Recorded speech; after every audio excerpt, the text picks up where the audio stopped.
Hello friends, welcome back to our channel. ఈరోజు నేను ఇంట్లోనే ఈజీగా వెనిలా స్పాంజ్ కేక్ని ఎలా తయారు చేయాలో చూపించబోతున్నాను. ముందుగా మనం ఒక కడాయి తీసుకుని దాన్ని ప్రీహీట్ చేసుకొని పెట్టుకోవాలి.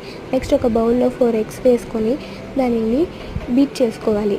ఇప్పుడు 150 grams షుగర్ని పౌడర్ చేసుకొని కొంచెం వేసుకుంటూ క్రీమీ టెక్స్చర్ వచ్చే వరకు మిక్స్ చేసుకోవాలి. ఇప్పుడు కొంచెం వెనిలా ఎసెన్స్ని యాడ్ చేసుకొని మిక్స్ చేసుకోవాలి. ఇది బాగా బీట్ అయ్యాక ఇందులో 150 grams మైదాని కొంచెం పార్ట్స్గా వేసుకుంటూ కట్ అండ్ ఫోల్డ్ మెథడ్లో మిక్స్ చేసుకోవాలి.